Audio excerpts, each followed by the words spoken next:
Hey friend, welcome to reasoning expert. हम राहुल। तो आज का क्वेश्चन है month and date based puzzle वाला। ठीक है, ऐसे सॉल्व कर लेते हैं। 8 पर्सन बोला है वो बॉर्न इन डिफरेंट डेट 5 और 23। और कौन कौन से मंथ्स दिए हैं? जैन, फैब, लिख देता हूँ यहाँ पे, जैन, फैब, मार्च और अप्रैल। ठीक है, मार्च आ गया, ये अप्रैल आ गया यहाँ पे। Of the year, all of them different number of pens. Number of pens are consecutive multiple of 11। One who has maximum number of pen is 88। ठीक है, तो पहले इसको ड्रॉ कर लेते हैं, फिर बाद में क्वेश्चन क्या करेंगे, सॉल्व करेंगे। जैन में रहते हैं 31 डेज, फेब में 28 या 29 रहते हैं, मार्च में कितने रहते हैं 31, और अप्रैल में 30 डेज रहते हैं। ठीक है, यहाँ पे आ जाएगी डेट। तो कौन कौन से दो डेट्स दी हुई हैं हमें? 11 सॉरी 5 और 23, 5 23, 5 23, 5 23, 5 और 23। अब यहाँ पे क्या आ जाएगा? एक तो पर्सन आ जाएगा, और इस साइड का मैं लिख दूंगा यहाँ पे कि उनका नंबर ऑफ पेन्स कितने हैं। ठीक है, यहाँ पे पर्सन आ गया, और क्या आ जाएगा? नंबर ऑफ पेन्स कितने, यहाँ पे आ जाएगा पर्सन, और यहाँ पे आ जाएगा नंबर ऑफ पेन्स कितने हैं। ठीक है, तो सॉल्व करते हैं। और मैक्सिमम कितना जाएगा? 88 जाएगा, और 11 का क्या है? मल्टीपल है।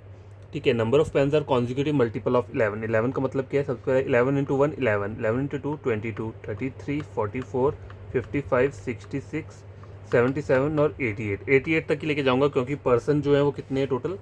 8 ही रहेंगे। और मैक्सिमम भी हमें कहाँ तक बोला हुआ है? 88 तक बोला हुआ है। At least 4 person were born before F. कम से कम कितने होने चाहिए? 5, लेकिन 5 से ज़्यादा, सॉरी, कम से कम 4 होने चाहिए, लेकिन 4 से ज़्यादा भी हो सकते हैं। ठीक है, तो एफ से पहले यहाँ पे 4 आ रहे हैं, उसके बाद मैंने यहाँ पे 5 बना दिया, उसके यहाँ पे मैंने 6 बना दिया, क्योंकि बोला है एटलीस्ट 4 तो होने चाहिए, 4 से कम नहीं हो सकते। तो यहाँ पे मैंने 4 बनाए, यहाँ मैंने 5 बनाए, यहाँ मैंने 6 बनाए। 4 से ज़्यादा हो सकते हैं और कम नहीं हो सकते। ठीक है, इस लाइन का मतलब ये होता है at least 4 person were born before F. इसका मतलब क्या होता है कि एफ से पहले कम से कम कितने होंगे? 4 पर्सन तो होने ही चाहिए। लेकिन ऐसा ही नहीं है कि 4 ही रहेंगे, 4 से ज़्यादा हो सकते हैं, लेकिन कम नहीं होंगे। ठीक है, कम नहीं हो सकते, ज़्यादा हो सकते हैं। उसके आगे देखो, the one who has 66 pens were born just after F. ठीक है, जस्ट आफ्टर एफ, एफ के जस्ट बाद आएगा 66 वाला। चलो यहाँ पे मैंने ये बना दिया। Number of person born after the one who has 66 pen, 66 pen, वो क्या है? एक कम है। मतलब जो 66 के बाद वाला जो है वो क्या है? एक कम है। किससे एक कम है? Is one less than before B, B से। ठीक है, before B who was born on 23 of month. इन्होंने बोला है बी से पहले, बी से पहले जितने भी पर्सन है, मान लो 3 है, तो 66 के बाद क्या रहेगा? 1 पर्सन कम रहेगा। मतलब यहाँ पे 3 है तो यहाँ कितने आ जाएंगे? 2 आ जाएंगे।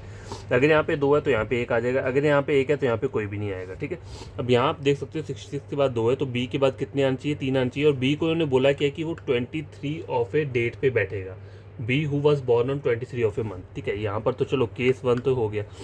अब यहाँ देखो, इसके बाद 1 पर्सन आ रहा है, तो बी के ऊपर 2 आने चाहिए। ठीक है, तभी यहाँ पे 1 आएगा। अब मैं बी को यहाँ बनाता हूँ तो बी 5 पे आ रहा है, इसका मतलब क्या है? ये केस गलत है। अब यहाँ देखो, यहाँ कोई भी पर्सन नहीं है, तो इसका मतलब मैं बी को यहाँ पे क्या कर सकता हूँ? बिठा सकता हूँ। और बी कहाँ पे आ रहा है? 23 वाली डेट पे आ रहा है। चलो यहाँ तक हो गया। उसका क्या बोला हुआ है? The one who was born on 5th Jan, ये है 5th जैन वाला। The one was born 5th Jan has the least number of pen. ठीक है, लीस्ट मतलब कितने हो जाएंगे? 11 हो जाएंगे। तो यहाँ पे कितना आ जाएगा? 11 आ जाएगा, और यहाँ पे भी कितना आ जाएगा? 11 आ जाएगा। उसके आगे देखते हैं क्या बोल रहा है। G was born in a month having 30 days. ठीक है, 30 डेज क्या है? यहीं पर आएगा जी। तो इस वाले केस में तो जी यहाँ गई, लेकिन यहाँ पे 2 कंडीशंस रह रही हैं। ठीक है, तो यहाँ मैं लिख देता हूँ जी कहाँ रहेगा? 30 डेज वाले में बैठेगा। और बोला है 2 person born between ji and the one who has 44, D and the one who has 44। अब देखो, अगर मैं डी को यहाँ बनाता हूँ तो 2 पर्सन छोड़ के 44 यहाँ आ जाएगा। डी को यहाँ बनाता हूँ तो 2 पर्सन छोड़ के 44 कहाँ आ जाएगा? यहाँ पे आ जाएगा। तो मैं क्या करता हूँ, बी एफ यहाँ पे ले लिया मैंने। ठीक है, इसको हटा देता हूँ। मतलब इन दोनों को मैंने सेम सेम बना दिया ना यहाँ पे, और 66 यहाँ पे कर देता हूँ। अब कंडीशन क्या है? एक बार मैं जी को यहाँ बनाता हूँ तो डी तो 2 छोड़ के 44 यहाँ आ जाएगा। अगर मैं जी को यहाँ बनाता हूँ तो 2 छोड़ के 44 कहाँ आ जाएगा?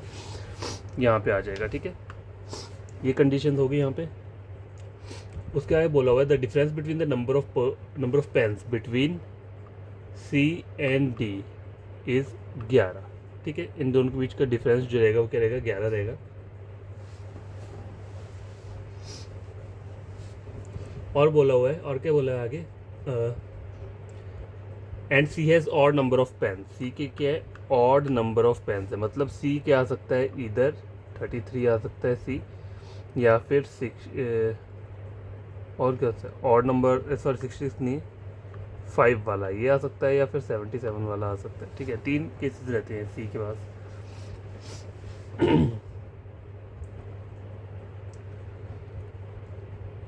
उसका है कि बोला हुआ है E was born just before H. ठीक है, ये हो गया, E was born just before H, H से जस्ट पहले, and just after F.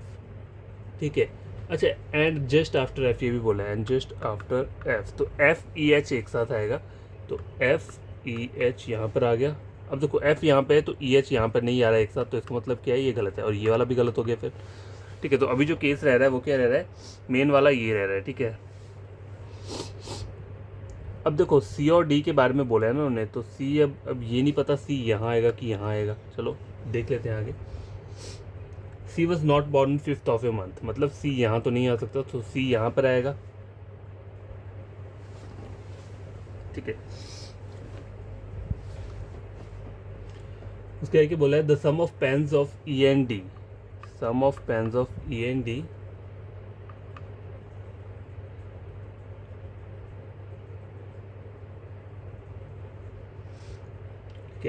the sum of pens of E and D is equal to the number of pens of G, is equal to the number of pens of G। ठीक है, अब gas देखो यहाँ पे पता है क्या बोला है उन्होंने, E और D को जो हम ज्वाइन करेंगे इनके नंबर को, तो G आना चाहिए। ठीक है, तो E तो चलो 66 कंफर्म है, लेकिन D के यहाँ 2 केसेस रह सकते हैं, कौन कौन से, इधर मैं D को अगर 11 लिख दूँ, या फिर D को मैं क्या कर दूँ 22 लिख दूँ, तो ये क्या बनेगा जी, अगर ये करूँगा तो 77 बनेगा, या फिर अगर 22 को ऐड करूँगा तो 88 बनेगा। ठीक है, यही 2 कंडीशन है। अगर सपोज करो मैंने यहाँ पे 11 ऐड कर दिया, ठीक है, 11 ऐड करके क्या बन जाएगा 77, लेकिन इन्होंने यहाँ पे एक और चीज़ बोली है, सी और डी का जो डिफरेंस रहेगा वो 11 रहेगा।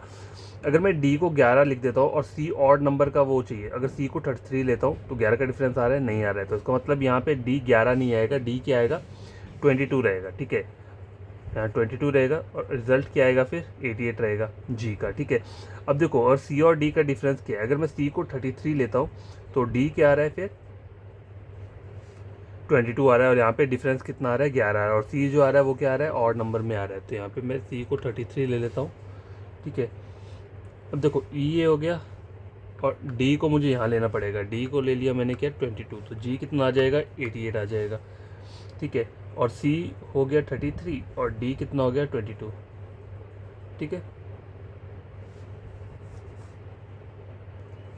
अब गाइस देखो एक लाइन क्या बोली है यहाँ पे लास्ट में, H has more pens than B, H has more pens than B, तो यहाँ पे मैं 77 लिख देता हूँ, यही नंबर रहता है, और 55 रहता है, तो H has more pens than B, और उसके आगे बोला है B has more pen than A, B has more pen than A. ठीक है, तो ये फाइनल डायग्राम क्या है बन के रेडी हो चुका है। अब इसके क्वेश्चंस को सॉल्व करते हैं। देखो, how many person go between C and the one who has 55 pen, C and the one who has 55 pens, 1 person है, तो 1 ऑप्शन क्या रहेगा इसका ए रहेगा। ठीक है, आगे वाला क्वेश्चन क्या बोल रहा है, question number 2, in which of the following date and month was E born, E was born in March and date क्या है 23 है। ठीक है, 23 मार्च डी वाले ऑप्शन में दिया हुआ है।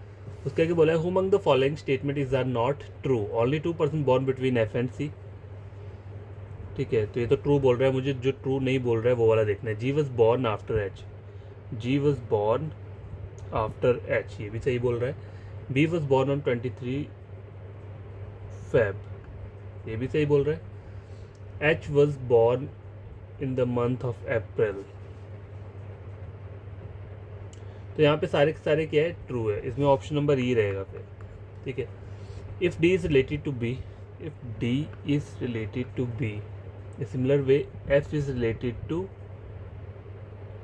देखो D is related to, D is related to B and F is related to E, then whom the following is related to G, तो H is related to G रहेगा, तो यहाँ पे ऑप्शन नंबर ए रहेगा। और last के for the following five like in certain way and hence form a group, find the one who doesn't belong to the group. A और D का group बोला है, मतलब 1 पर्सन का गैप आ रहा है यहाँ पे, डी और एफ फिर से 1 पर्सन का गैप है, बी और ई, यहाँ पे भी 1% का गैप है। एफ और एच 1% गैप है। ई और डी, अब देखो ई और डी में 2% का गैप है, इसका मतलब ऑप्शन नंबर ई जो है वो क्या है, गलत है। तो ये क्वेश्चन सॉल्व हो गया। आपसे खुद से सॉल्व करना कोई प्रॉब्लम होगी तो कमेंट बॉक्स में कमेंट करना, ठीक है। Thank you.